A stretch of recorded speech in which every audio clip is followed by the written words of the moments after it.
વેરાવળ સોમનાથમાં ડિમોલિશન મુદ્દે હાઈકોર્ટમાં થયેલી અરજી કોર્ટે ફગાવી છે. સુનાવણીમાં અરજદારે યથાવત સ્થિતિ જાળવી રાખવા માટે કોર્ટને વિનંતી કરી, જે કોર્ટે ફગાવી.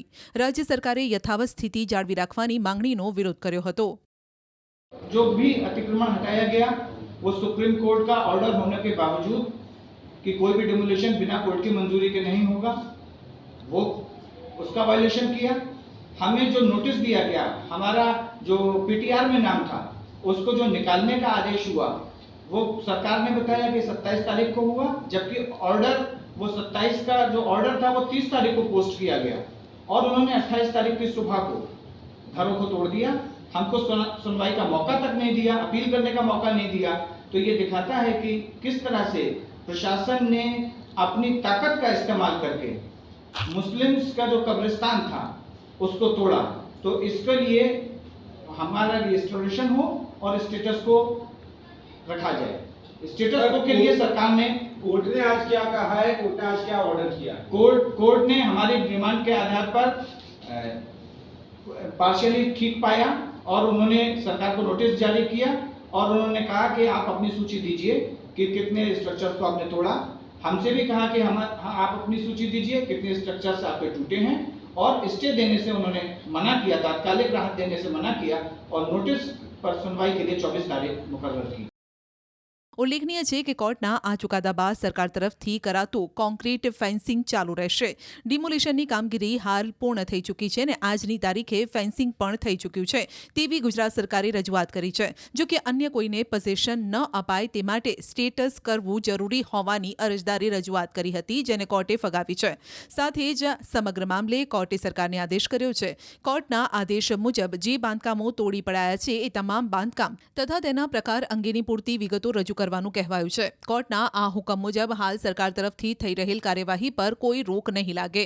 આ મામલે સરકારે સ્પષ્ટ કર્યું છે કે જો જગ્યા સોમનાથ ટ્રસ્ટની હોય તો સોમનાથ ટ્રસ્ટને જ આપવાની થાય છે. જણાવી દઈએ કે સમગ્ર મામલે સરકારે મનસ્વી રીતે બુલડોઝર ફેરવ્યું હોવાની રજૂઆત અરજદાર દ્વારા કરવામાં આવી હતી. વેરાવળ સોમનાથમાં ડિમોલિશન મુદ્દે હાઈકોર્ટમાં થયેલી અરજી કોર્ટે ફગાવી છે. સુનાવણીમાં અરજદારે યથાવત સ્થિતિ જાળવી રાખવા માટે કોર્ટને વિનંતી કરી, જે કોર્ટે ફગાવી. રાજ્ય સરકારે યથાવત સ્થિતિ જાળવી રાખવાની માંગણીનો વિરોધ કર્યો હતો. जो भी अतिक्रमण हटाया गया वो सुप्रीम कोर्ट का ऑर्डर होने के बावजूद कि कोई भी डिमोलिशन बिना कोर्ट की मंजूरी के नहीं होगा, वो उसका वायलेशन किया. हमें जो नोटिस दिया गया, हमारा जो पीटीआर में नाम था, उसको जो निकालने का आदेश हुआ वो सरकार ने बताया कि 27 तारीख को हुआ, जबकि ऑर्डर वो 27 का जो ऑर्डर था वो 30 तारीख को पोस्ट किया गया और उन्होंने 28 तारीख की सुबह को घरों को तोड़ दिया. हमको सुनवाई का मौका तक नहीं दिया, अपील करने का मौका नहीं दिया. तो ये दिखाता है कि किस तरह से प्रशासन ने अपनी ताकत का इस्तेमाल करके मुस्लिम्स का जो कब्रिस्तान था उसको तोड़ा.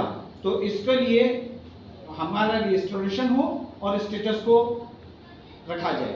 स्टेटस को के लिए सरकार ने, कोर्ट ने आज क्या कहा है, कोर्ट ने आज क्या ऑर्डर किया? कोर्ट ने हमारी डिमांड के आधार पर पार्शियली ठीक पाया और उन्होंने सरकार को नोटिस जारी किया और उन्होंने कहा कि आप अपनी सूची दीजिए कि कितने स्ट्रक्चर्स को आपने तोड़ा. हमसे भी कहा कि आप अपनी सूची दीजिए कितने स्ट्रक्चर्स आपके टूटे हैं, और स्टे देने से उन्होंने मना किया, तात्कालिक राहत देने से मना किया और नोटिस पर सुनवाई के लिए 24 तारीख मुकर्रर की. ઉલ્લેખનીય છે કે કોર્ટના આ ચુકાદા બાદ સરકાર તરફથી કરાતું કોન્ક્રીટ ફેન્સિંગ ચાલુ રહેશે. ડિમોલિશનની કામગીરી હાલ પૂર્ણ થઈ ચૂકી છે અને આજની તારીખે ફેન્સિંગ પણ થઈ ચૂક્યું છે તેવી ગુજરાત સરકારે રજૂઆત કરી છે. જો કે અન્ય કોઈને પોઝેશન ન અપાય તે માટે સ્ટેટસ કરવું જરૂરી હોવાની અરજદારે રજૂઆત કરી હતી, જેને કોર્ટે ફગાવી છે. સાથે જ સમગ્ર મામલે કોર્ટે સરકારને આદેશ કર્યો છે.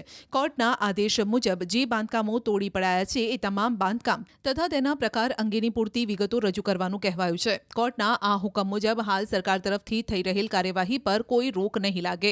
આ મામલે સરકારે સ્પષ્ટ કર્યું છે કે જો જગ્યા સોમનાથ ટ્રસ્ટની હોય તો સોમનાથ ટ્રસ્ટને જ આપવાની થાય છે. જણાવી દઈએ કે સમગ્ર મામલે સરકારે મનસ્વી રીતે બુલડોઝર ફેરવ્યું હોવાની રજૂઆત અરજદાર દ્વારા કરવામાં આવી હતી.